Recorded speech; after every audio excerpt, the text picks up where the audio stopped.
Good evening, everyone. Welcome to the ANU webinar. We'll be starting very shortly. I'm just waiting for all the participants to join the webinar, and then we'll be starting very soon. Thank you so much.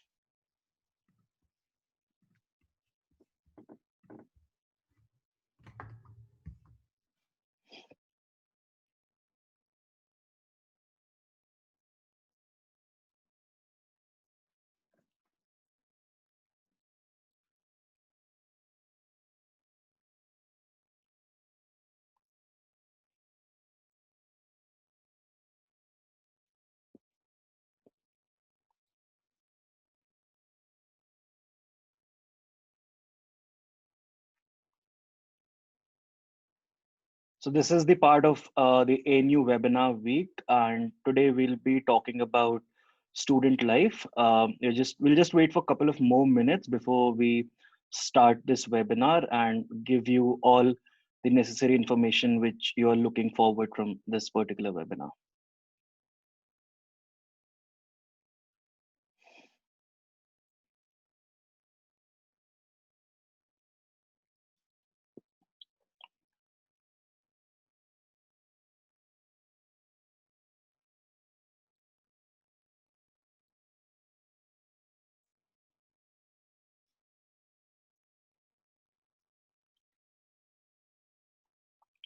So I think we are good to go. Welcome everyone. Welcome to another session of ANU webinar week. My name is Ritvik Visain and I work for international student recruitment. And I would like to welcome all of you from the Australian National University. And we have a fantastic panel with us. So a very good evening to all of you. I hope everyone is safe and well from whichever location and whichever time zone you're joining us today. So I'll quickly share my screen with you.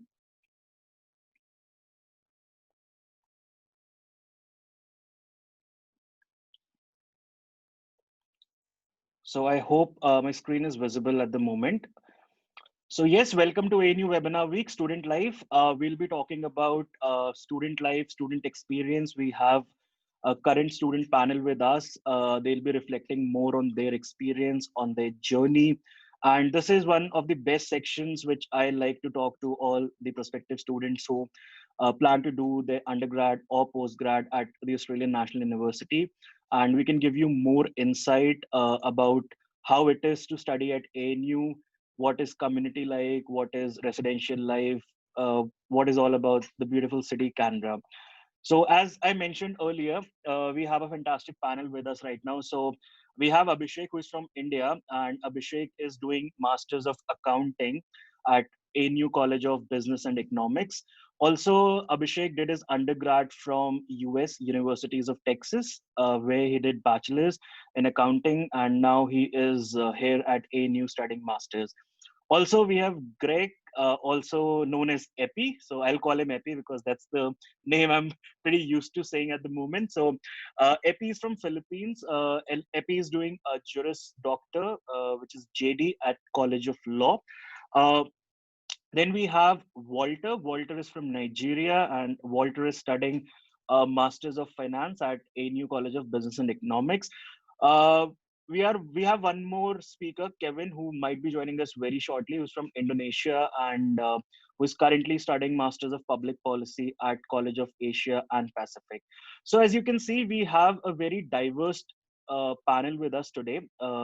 People from different countries, different courses, different background. They can tell you about their journey, what made them to decide that they want to study at ANU. Also, Abhishek is working at the Future Student Inquiry, which is like one of the department of the Australian National University. Epi is a senior resident at Toad Hall. He stays on campus. Walter is Walter is social officer at Parsa. We had an amazing session with Parsa yesterday, Parsa and ANU Sports. So he can tell you more about how to engage with the community. So starting first, my journey, my story.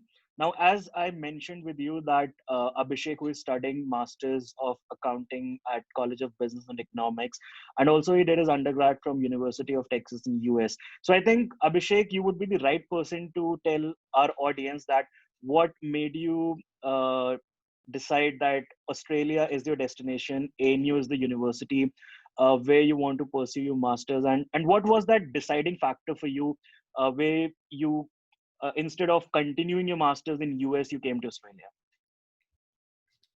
That's a very good question, and that has been asked to me several times over the last few months that I've been here. There are many reasons that I decided to study here in Australia instead of the US. One of the primary factors was the level of education. Um, I know people think that US has the best education system. That's not really true. Australia does have a much better education system as any major US university does. um, Besides that, one of the major factors as I experienced in my 4 years of undergrad was the student life. Like, what resources, what facilities do we have as international students in the US and in Australia, and how people are. I find Aussies a bit more welcoming than the Americans. That's just my own perception, but that's how I have seen the Australians to be. They have been more welcoming and nice and accepting, no matter where you come from, no matter what your background is. The other thing is, as a student here at ANU, the reason I decided to come to ANU was because how well, I should say the academic background of ANU, in the sense that it's a highly intensive research university, um, and it has one of the best faculties in Australia and even internationally. Um, the level of education that ANU provides is top notch, and the other one of the most other important factors that I consider as a student, like deciding which country to study at, was the healthcare system, because I frequently fall sick, and when I was living in the US, the healthcare costs were really high. The living costs were high as well. Um, and in the Australia, that was not a concern for me, so I didn't have to worry about that. Besides that, it really depends on personal preferences. Uh, the reason I decided Australia also was that I had an idea that Australians are much more welcoming, as I said, and I have much better opportunities as a student, like work opportunities, social opportunities, like finding friends, going out, um, and then a lot more other factors. Yeah, that's Definitely. Thank you, Abhishek. I think that was pretty informative from your side. And I'm sure it would have been a difficult decision for you finding that, okay, now where you are actually planning to head next, whether it would have been the US to continue with your masters or to Australia. So thank you for that. So Epi, like you come from Philippines, what cultural diversity and what cultural differences do you see in your country and in Australia now? Since it's been quite long that you are here with us at the ANU, how do you find it? How do you find the change? Yeah. For changes, I think it's just more people in the Philippines. People are welcoming. In Australia, it's almost it's really the same. I mean, when I came here, it was my first time to study internationally. I think it opened my eyes for different perspectives. I think in terms of culture, it really makes you aware of how other cultures live. Living in Todd Hall, where 98% is international students, um, you can learn other people's languages. You understand the reason why they behave this way, and the best part is tasting dishes from tasting the cooking from people of other cultures. Before the whole pandemic happened, we will always have um, potlucks here, and then it seems like an international feast. Even the main event of Toad Hall, which is the multicultural festival, it's really people different dishes from all over the world. So that's one of the things I really enjoy here. Absolutely. And I would totally agree with Epi's point. So Epi, as I mentioned earlier, Epi stays in Toad Hall, and they have a very unique culture of potluck where people from different countries, they cook different food and they share. And we have that cultural diversity. We have something called as Parsa Global Cafe, where different student association from different countries do participate. And correct me if I'm wrong, Epi, you are also the president of the Filipino Student Association. Yes, I am. And yes, so epi make sure that the community is very well connected, and also make sure that people enjoy the cultural diversity which we have on campus. And also, so it's like C for Canberra, C for coffee, C for community, C for culture. So you have all those amazing factors here which can definitely make Australian National University your first choice as a study location and as a study destination. Moving on to the next slide. uh, Student experience. So I would like to ask Walter, because Walter is very actively engaged with a lot of social events, and also is a social officer at Parsa, and do organize a lot of on-campus event, and also Walter is living on campus as well. So Walter, what is student experience for you at ANU? And since you're from Nigeria, what changes did you find, and how you're liking at ANU? Thanks, Ritvik. I mean, it's been a very great experience here at the ANU. Everybody cares about everybody, and that's something that is very important, in Canberra. As social officer in PASA, we ensure we sort of organize community building engagement. So the ANU is beyond lectures, is beyond going to class. It's about the experience you get. We try as much as possible to ensure that every student gets at least a taste of that experience of being an ANU student. So we have, even during this whole pandemic, we still ensure that, postgraduate students, particularly because that's the constituency that I represent, had that full experience of what it means to be an ANU student. So we made sure, the fact that we're not seeing, going to class together, we made sure, we didn't lose touch. So the experience goes from just, having online events. We had great events. The ANU student experience, it's something that is very, I would say it's a bit difficult to explain because it is it is beautiful. Like, it is beyond just lectures. It's the, Friday unwinds. It's the, events that PASA organize. It's just having conversations with people about their different cultures, about, what they are going through on campus, how they are enjoying, just everything that the ANU has to offer. So I think the experience has been very good. I've been here for close to 2 years, and if I say there's one thing I'm actually very, very that I would say is a very good takeaway from the ANU is the fact that you get to experience everything the university has to offer, and also, and as well, the peacefulness and the beautiful scenery of Canberra. Yeah. Thank you, Walter. And I totally agree on that point, that ANU is not just about the degree, it's basically about the journey. The journey when you first land at the Canberra airport, when you first visit the campus, and you come here as an international student, you come by all yourself, but by the time you leave the university, you get a family. You get a family, you get friends whom you can trust, whom you can count. Going forward, I would just like to say that we don't want us to be talking. We have the Q&A as well. So if you have any questions, we have a panelist with us. We have a current students with us right now.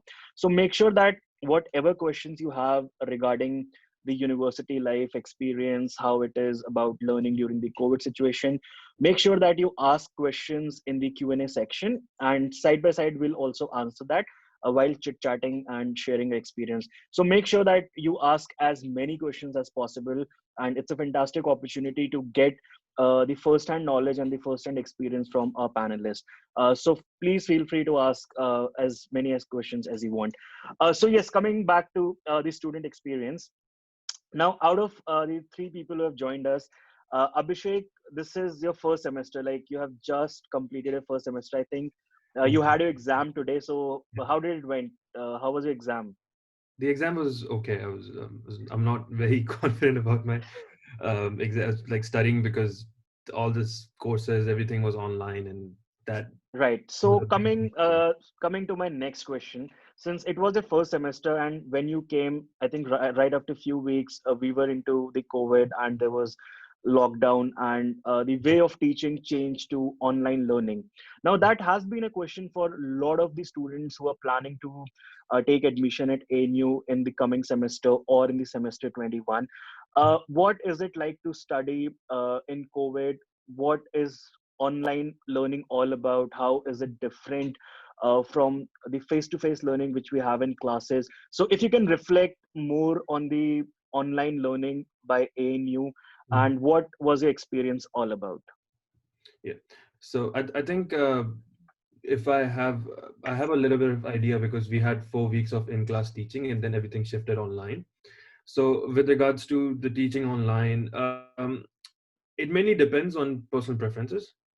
For me, since I prefer in-person teaching because you can ask questions at the same time, and a lot of times you're not just learning from what the professor is saying. Sometimes you learn from what they write down or maybe their body language. It just reflects. And sometimes, even though you don't have a question, someone else has, and maybe that might be something that you have not thought of. So there's a lot of things that are actively involved in class teaching. The thing with online is that there's two ways that the classes are being conducted. Either you have a live lecture via Zoom, or the professors record the class videos and upload it on Waddle, the student portal. Um, my experience has not been the best. uh, the reason it not being the best is because as I said, I prefer it in person. So it takes time, it takes a lot of effort and time to actually understand the material.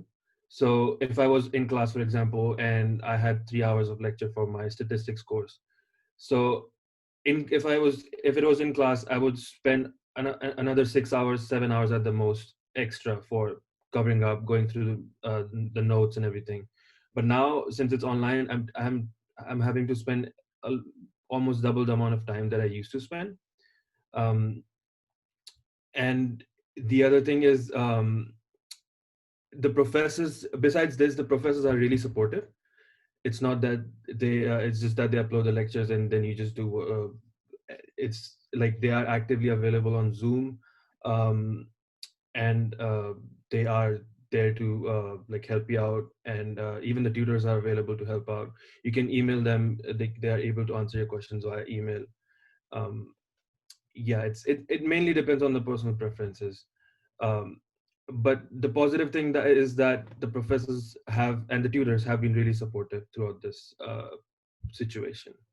Definitely. I understand, like, it's been a very hard time. That was something which was not expected by anyone, that the entire world would go under severe lockdown, and the ways and the means of teaching and the communication would change. But as Abhishek rightly mentioned, the professors, the tutors are there for you 24 into 7 to make sure to ensure that you get the best of the education, best of the learning.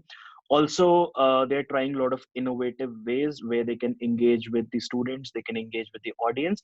We have a particular section where we would be talking more in detail about the online learning experience.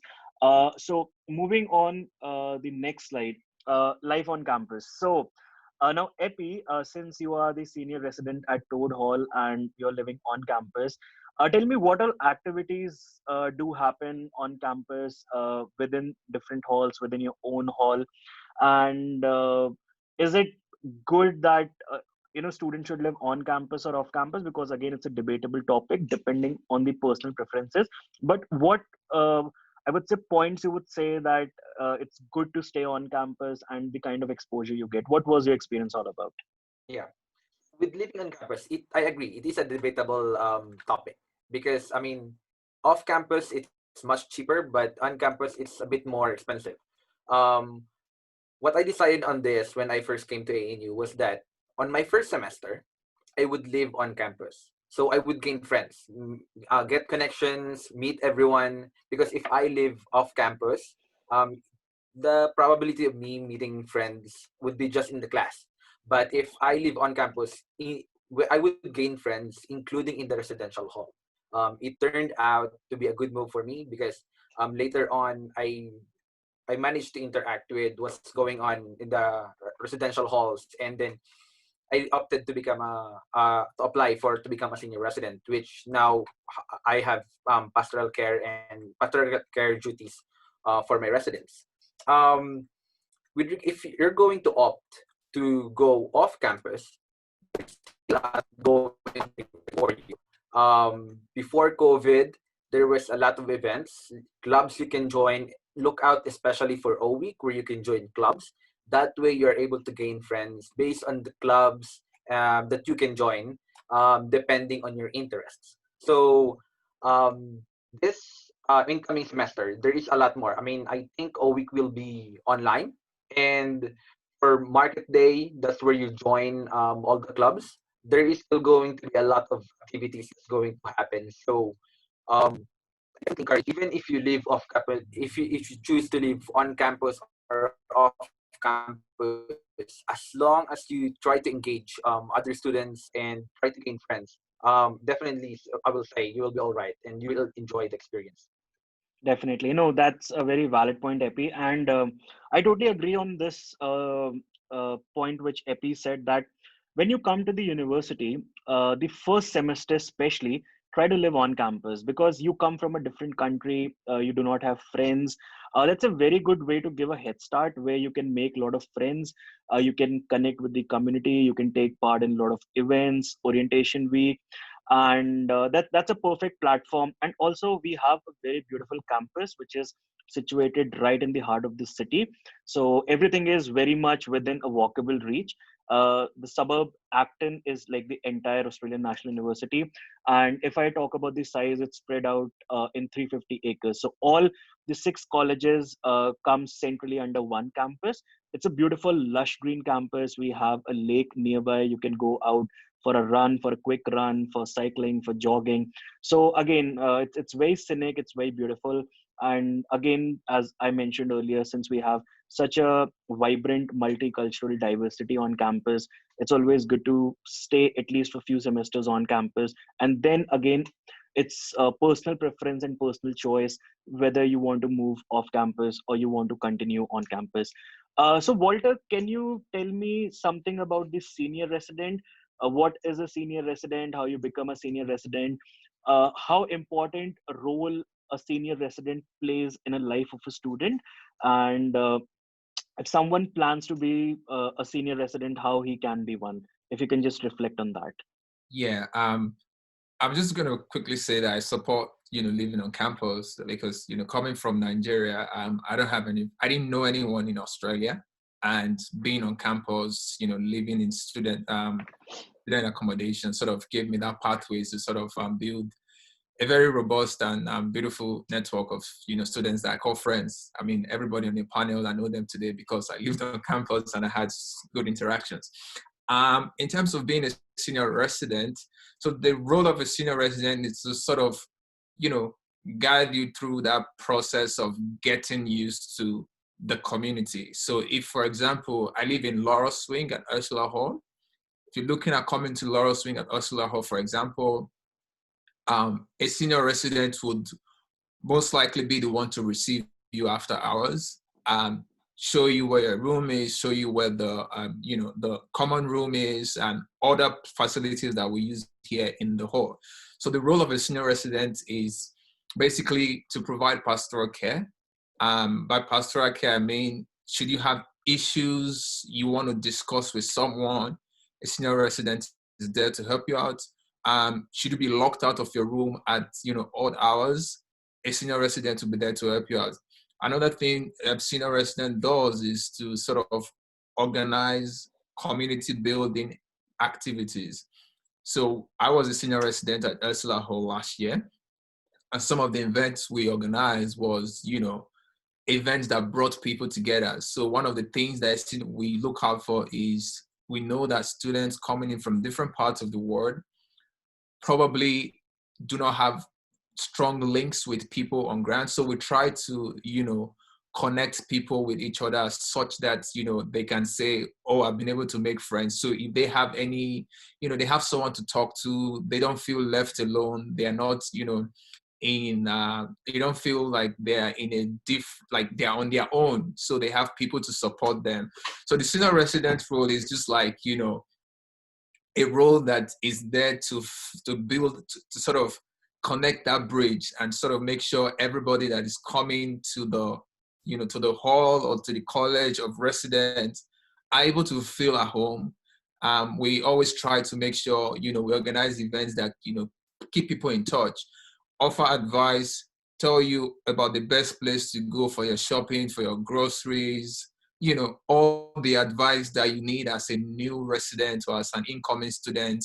Once you join the hall of residents, we're able to provide you with this information. So I think it's a very, very important role. And if you choose to Absolutely. become a senior resident, basically, I came in here 6 months after my 6 months after joining this hall. I noticed the role that the senior residents play, and I was interested. So all I needed to do was apply. The application forms were, the application was open. I applied. I got an interview, and it was swift. A few weeks or so later, I got the offer. So the process is very straightforward. We're always looking out for Absolutely. people that care about people that are happy to help people, and people that genuinely, you know, um, genuinely care about people. And if you fit that criteria, I reckon you get the scholarship position. It's a scholarship position, and Absolutely. It's scholarship position. Yes. Walter rightly said, senior resident play a very important role, and they are very well trained and very well equipped with all the knowledge, be it the mental first aid health, be it the first aid training, be it the pastoral care. They are very well trained. And also, as Walter said, the aim of the senior resident is to make sure that all the incoming students who are coming for the very first time to the university, to make them feel home away from home, connect them with the community, organize events, and make sure that they are not alone, they are not left out, telling them what all places are there to visit in Canberra, around Canberra, about grocery stores, different cafes, and basically helping you out with any of your need. So we have some questions with us. We will answer like side by side as I promised, and also I would request other people, if you have questions, please drop down to our Q&A section. So I'll be answering the very first question, which is, as an Indian vegetarian who would need to cook for myself, would you recommend on and off campus accommodation also, which is more economical? Thank you for the question. So uh, if you are a vegetarian, that's completely not a problem at all. All the halls are equipped with kitchen. So for example, when you are choosing your accommodation, you need to find out that which accommodation you're preferring. So some accommodation have a kitchen which is in the apartment itself. Some accommodation have the communal kitchen where you go and cook your meal. You get your separate refrigerator, you get your separate space to cook food. And cooking a vegetarian food is never a problem at all. Again, it's a personal preference whether you want to cook a vegetarian food or a non-vegetarian food. Also, adding to it, so for example, Abhishek and myself, we both were at Bergman. So Abhishek is currently still residing at Bergman. So in Bergman, they have a concept of kitchen which is inside your apartment, so you can cook. So they have like a 5-share, 3-share, and studio apartments. If I talk about Epi and Walter, the places and the halls where they are living at the moment, those have the communal kitchen where you go and cook meal. And trust me, when you cook meal with other friends from different countries, not only you learn about their dishes, but also they tell you different ways how to make your food more spicy, or more tasty and more yummylicious. So that is never a problem about the vegetarian part. Coming on the economical factor, now let's say if someone is planning to stay off campus but is trying to find a place near the university, so it might cost you same or probably a little more on the budget front. But if someone is moving away from the campus, like in a suburb locations which are a bit far away from the university, that might cost you little less on the economical front. But then you have your add-on cost, for example, the commutation, the utilities. So all the accommodation which are on campus, the utility price, when I say utility, I mean internet, electricity, gas, everything is included in your rent. You do not have to pay anything separately. But when you live off campus, you have to pay utilities separately. So you have to see that what is the best situation for you, and accordingly you can make a call. Second question, how do you get involved in the residence committee and become a senior resident? I think Walter answered that question. I would repeat it again. So every year you have the application open for the senior resident. So if you're staying on campus, so let's say if you're staying in Toad Hall, Ursula, Bergman, Fenner, you just need to fill out that application. They ask for your resume, for a statement of purpose. They have a form which you need to fill. Then they have a shortlisting process. Once you're shortlisted, you are called for an interview. If you're through with your interview, then you get that senior resident position. As Walter mentioned, it's a scholarship position, so scholarship ranges somewhere between $7,000 to $8,000 yearly. So for example, if your fortnightly rent is roughly, let's say, around $1,000, then you'll be paying somewhere around $600. I'm just giving you an estimated cost. It can vary from hall to hall, residence to residence, but yes, it's all like scholarship based, and you work and you get the scholarship. uh, Third question, since our batch O week will be virtual, the peer conversation will be limited. How to go about the assignment since we'll be able to make friends virtually only? That's a very good question. So Parsa is organizing a virtual O week. The planning is still in process, and they would be having a lot of events. That's the best way and the best medium to connect and make friends. And also, when you have the virtual sessions or the virtual learning, you make friends and you get connected through them via WhatsApp, via Teams, or via Zoom, depending whichever medium you're planning to use. So that shouldn't be a problem. I know it's a bit difficult, but again, it's not impossible to make friends virtually as well. And trust me, like today we are connected to different social media platform like Facebook, Instagram. It's a virtual platform. You are connected, still you are very good friends. You talk hours and hours on the messenger, on the chat services. So it's just the different way, but again, like the same old style of connecting with people. Um, we have one more question. Does international admission ID has a phone number? My problem is difficult to describe in email. Surely I'll share the number with you. Uh, what you can do, I'll write my email ID. If you can just send me, and I can share the number on that. Just send me an email that you attended the webinar and you had some problems which you want to explain, and I'll make you in touch with the person. Thank you. There are a lot of questions coming in. Thank you, everyone. That's really engaging because, as I mentioned earlier, we want to have a very two-way webinar. Are there any other student work placements within the university? Okay, so talking about the work placements within the university, university provides you with ample amount of opportunities to work in different sectors. For example, if you are studying at the College of Business and Economics, you can apply for something called a student ambassador.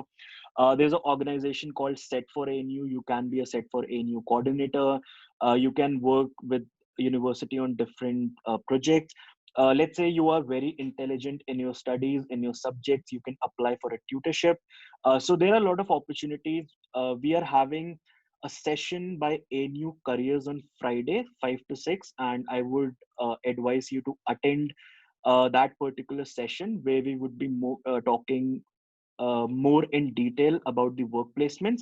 And also, like Abhishek is currently working with the university, and maybe he can tell you more about the experience and how is it to work within the university as the current student. It's a nice experience because the first biggest advantage I have is that I get to know more about the university. As a student, it's always interesting to know, and like it's a broad question in my opinion. But the best part about working is that I get to know more like-minded students who work in that same environment. I get to know more about the university. It's on campus, so I don't have to travel a lot to work. It's 5 to 10 minutes away from my place. Yeah, that's pretty much my So Abhishek, you're working with FSC, Future Students Inquiry Team. What is your role? What do you manage? Can you just Yeah, so explain a at the bit about it? FSC, yeah, at the FSC, we answer all the web form inquiries that the students send in. We do answer phone calls. We do reply to any emails that the students send about any questions they have. What we do mainly do is get the students connected to any other, maybe answer some questions, because we cannot provide technical explanations about anything or access any applications or any student accounts, any specific information, but we can guide the students where to go if they need a specific information, or if they're Right. having any technical or specific issues with any of their application, accommodation, any of the sort of any scholarships as well. Actually, if they have any Right. questions, they can just send an email or fill in the inquiry, the web form, or call us, give us a call. We can guide them. If we cannot give the answer, we will guide them where to look at.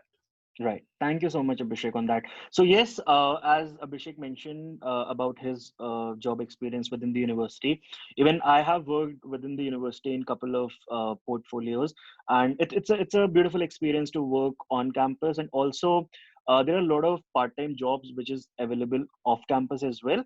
So mostly 90% students, international students, do work while studying.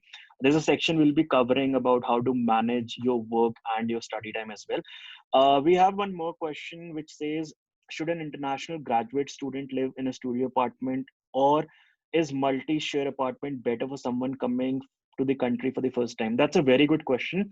If you talk about staying in a multi-share, or let's say staying in a studio, my personal opinion would be that initially in your first semester, try staying in a multi-share apartment. Now the reason for that simply is, based on my experience, when I came and I stayed in a 5-share apartment, my all other flatmates were from different countries and different courses. So it wasn't like that I was living with other Indian people or other Asian people. We had people from different countries. I had someone from Latin America. I had someone from like Australia itself, and also it gives you a unique opportunity to understand about the culture, make friends from different colleges, and that experience is wonderful. Also, if you're living in a multi-share apartment, every let's say you have a bit of a low time, you're feeling a little bit alone, there are people to cheer you up, there are people to keep a check on you that you're doing fine, you're doing well, and it's a fantastic experience. Whereas living in a studio, I would say it's more like you have your own space in terms of, let's say, the washroom, the kitchen, that is not on the sharing basis. And studios are slightly expensive. So I've seen that most of the international students try getting a multi share apartment because that's more budget friendly. But again, it totally depends from the individual's preference, that where you want to stay. You want to stay in a studio apartment or a multi-share apartment, but multi-share apartment is worth giving it a shot, because when you're leaving your home country, you're traveling such a distance and coming to a different country, it's always good to know about different culture, different diversities, and make some new friends from different countries. So yes, like multi-share apartment would be a good pick. What's your take, Abhishek? You are living in a multi-share apartment as of now. What's your experience been like? Uh, I really like living in a multi-share apartment. The reason, as you mentioned, was mainly due to the fact that you have other people around, and also the fact that you get to know about the people, you get to know the local culture, you get to understand how things work. If you have any questions, you are usually more comfortable asking your roommates than any probably your professor or any random person, or maybe your friends you just met. Um, because the reason also I also like this because I had fantastic roommates, because one of my roommate was from Denmark. She's on an exchange, and she's one of like she's actually, I met her for like 2 months. We just stayed together for 2 months. um but then we like it's I've made a good connection with people. I get to know the people. I get to know the local area, the surroundings. I get to know the city. I get to know the campus, where to go, where to eat, what places there are to see in Canberra, or maybe if not just Canberra, if you want to go outside to maybe Sydney or Melbourne, like what are the options, what I should I see, and that sort of thing. Like it's more like a comprehensive thing. You get to know about everything about Australia, and if if your roommates are international students, you get to know more about their culture. So it's a learning Absolutely. experience. That's it. Now, Walter, as I understand, Walter lives in a studio apartment, so it would be a good comparison hearing the Walter's perspective. Now, Abhishek told us that how he had experience living in a multi-share apartment. Walter, could you tell us how it is living in a studio apartment, and what are the challenges, what are the good points you would be focusing and reflecting on? Yeah, I mean, like you said, it depends on your personal preference. I prefer to live in a studio. Simply because I have my privacy, I have my bathroom here, I have my kitchen area here as well. Um, and again, there's a common room where everyone goes to, talk to people and all that. So I feel like in terms of the social front, I'm still able to socialize with people in the common room, just go there in the evening and have chats with people. But at the same time, I'm able to, organize would I say my life or my day based on how I want things to go. I have my study area, I have my bed, and everything is just within the same space. And given the whole you know current realities, it makes things easier for me. Yeah, so I feel it's based on your individual preference. Right. And yeah. Absolutely. So as you got both the perspective, it's about the individual preference. Like for studio people who prefer their privacy, who are little picky on not probably choosing the communal spaces, for them, the studio would be ideal preference. A person who is more open about learning different cultures, different people from different countries, uh, making friends from different colleges. I think multi-share is a good opportunity to live. Also, as Walter said, that you have common room, you have a lot of communal events which happens almost twice or thrice a week. So if you're living in a studio, still you don't miss out on that engagement with the community. You can still make up for that. We have one more question which says, do all the classes at the same timing? How easily do we manage a part-time job, if any, with the varying class time? So we have a section. We'll answer this question on that particular section. Thank you so much for this question, this particular question, and we'll be answering this very shortly. So moving on to the next slide. Uh, just a sec. Yeah. So moving on to the next slide.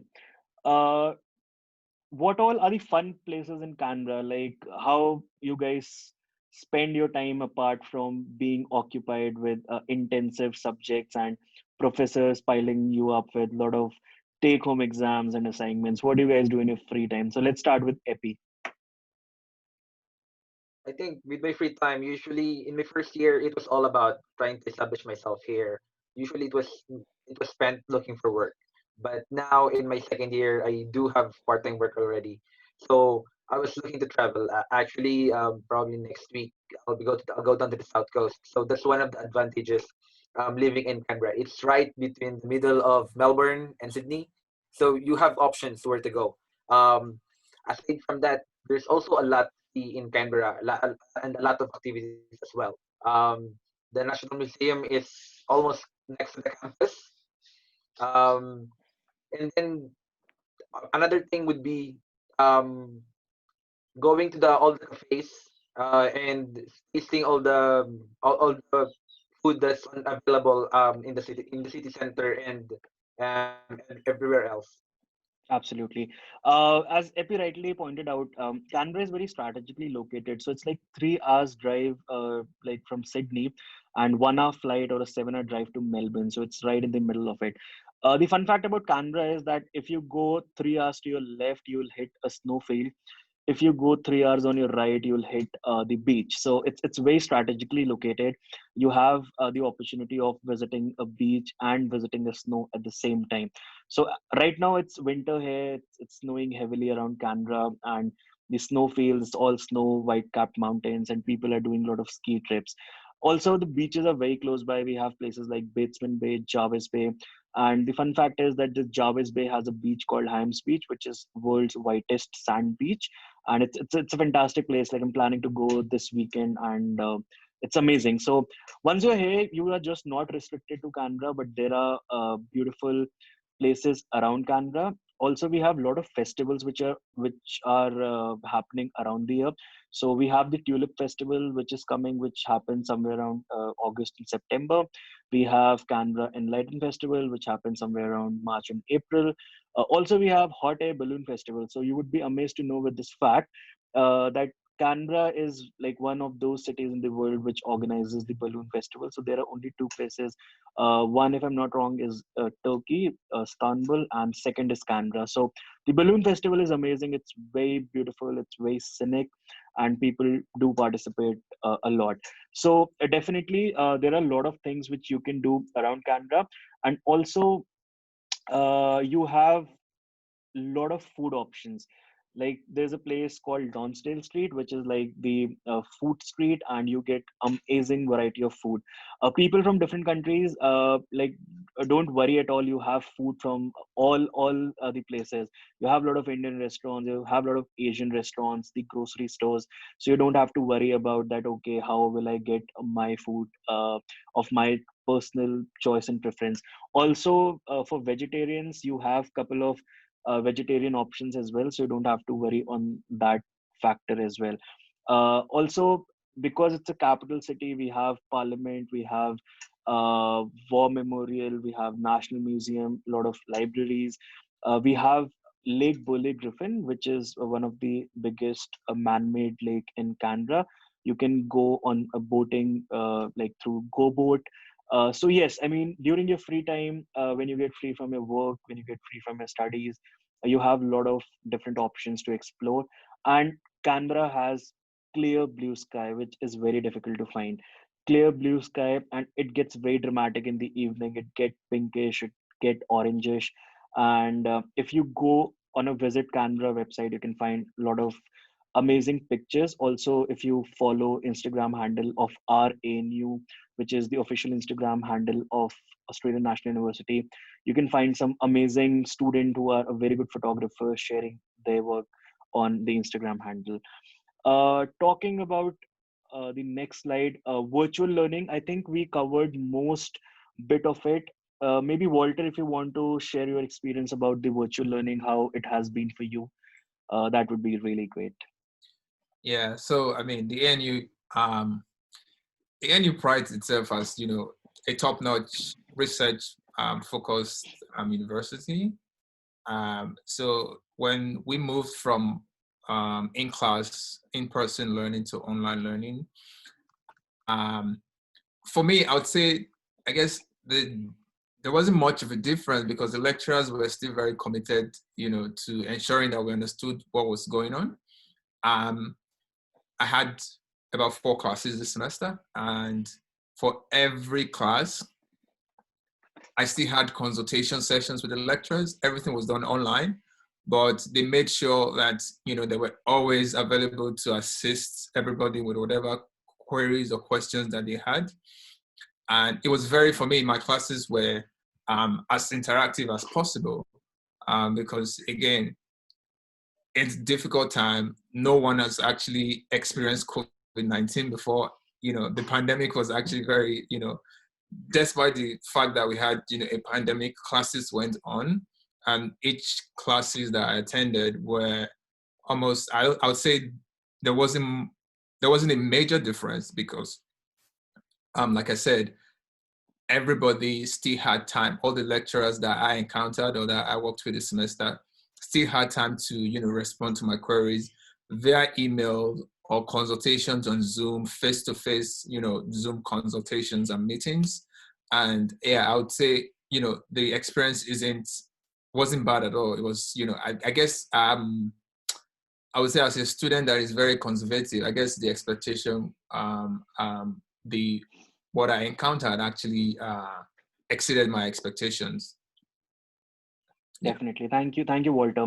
So, Epi, since you are a law student and law is a very intensive program, how was the experience for you for the virtual learning? And do you have some tips for our audience who would be, because in our audience, there are a lot of students who would be joining us in the coming semester, and we would be starting online learning session till the time the border restrictions are not open and the students cannot come like students won't be able to come till the notice. So what are some of the key points you would like to share with our audience today?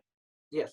Personally, I definitely prefer the in-person class, but after having experienced like 3/4 of the semester being online, I think it's very important that you are able to discuss and interact in the class, because at times at the very beginning it was almost like the lecturer or the tutor always speaking.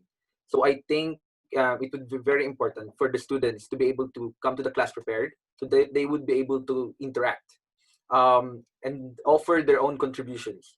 If students are contributing to the discussion, there will be a lot more inputs being given, and the discussion will be revolving. It will not go just one way. There's like a revolving of ideas that's going to happen.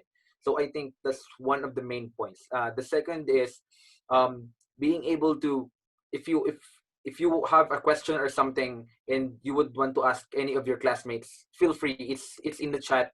It wouldn't be considered rude if you're like disturbing or something. If you want to interact via Zoom, it's fine. Just I mean, try to think to be polite about the timing of when you're going to message your classmates. Absolutely. So, Epi brought a very important point that preparedness is really important in the online virtual platform, not only in online virtual platform, but also when you have the in-person class as well. Because the more prepared you are, more you'll be able to engage with the professor and would be able to contribute in the class, and which make sure that your interest is always there. Moving on the next slide about the study work balance. So someone asked the question and now we'll be answering that. So normally I'll just start with study work balance. So you're allowed to work 20 hours per week on your visa, and as an international student it's mandatory for you to study minimum 4 subjects every semester. So you have like 4 subject full course load, and also you have your part-time job. Now it's always advisable not to take the entire 20 hours a week, because then it gets really difficult for you to manage your study and also your part-time work. It's always advisable to take, let's say, 10 to 12 hours a week, which can be easily managed with a full course load of 4 subjects.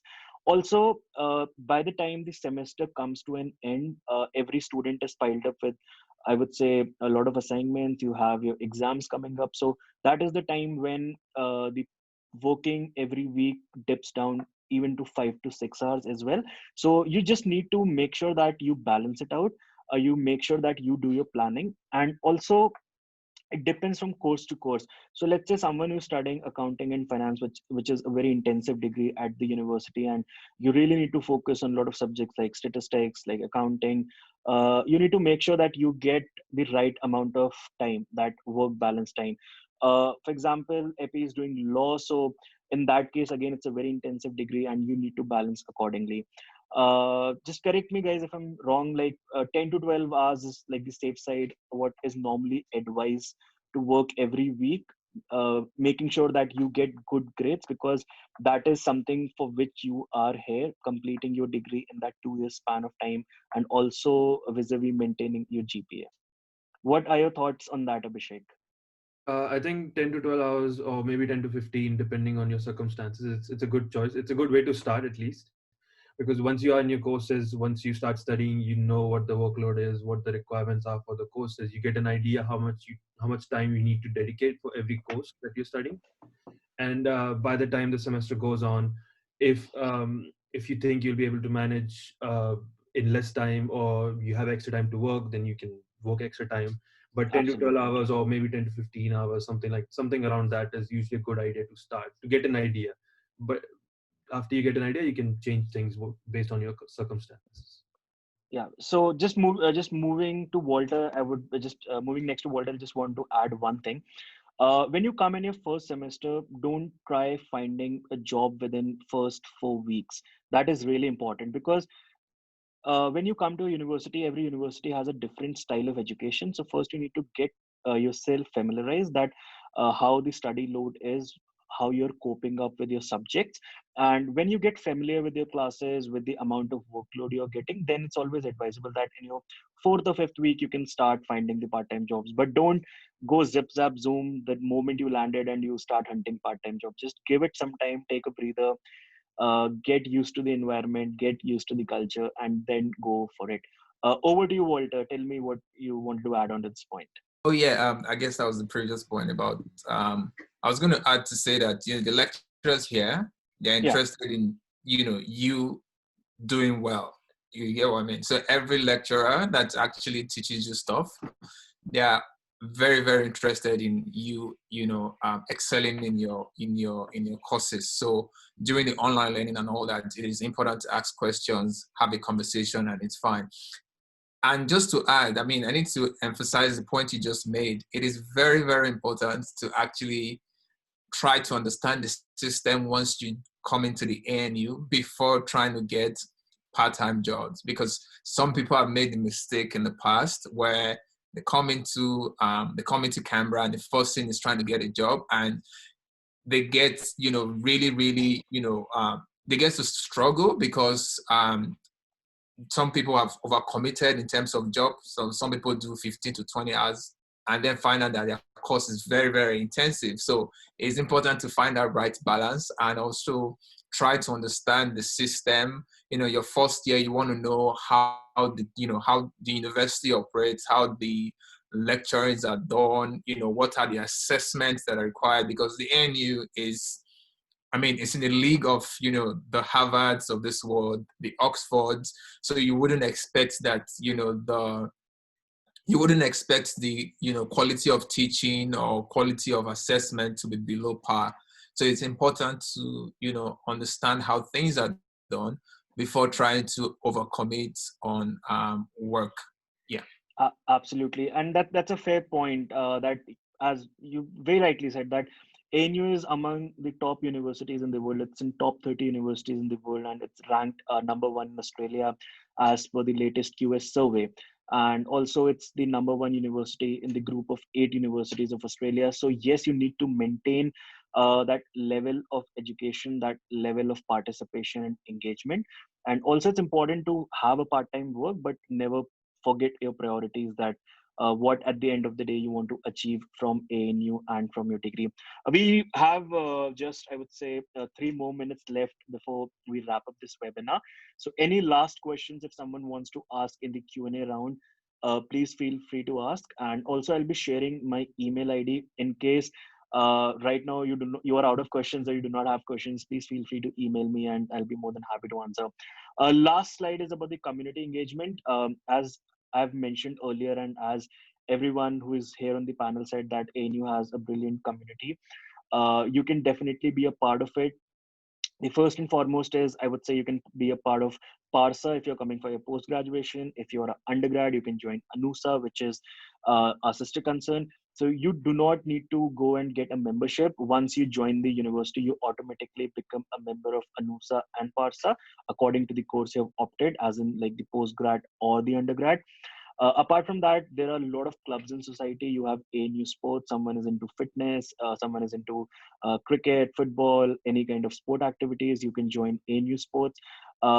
You have clubs in society, clubs council. You can join, let's say, engineering club. You can join the chess club, debating club, dramatics. So you have more than 150 clubs in societies, which is here at ANU.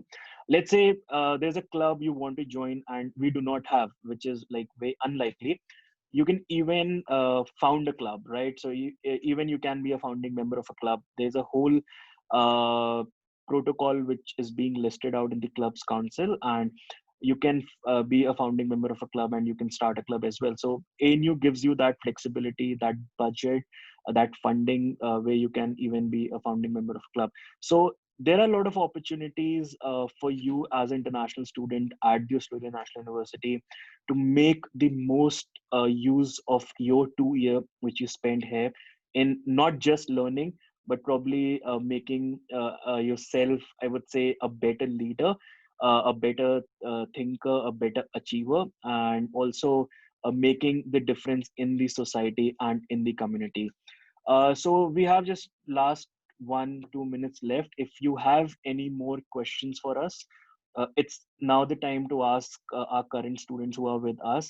And I would like to thank Epi, Abhishek, and Walter that it's the exam time also. Then they took some time for you guys just to make sure that you get to listen firsthand from all these people and get to know that what their experience has been, because all these three different people come from three different countries, three different cultural background, three different, I would say, cultural background and the countries, and can share your experience, share the experience about being in Australia, being at ANU, and getting the most out of it.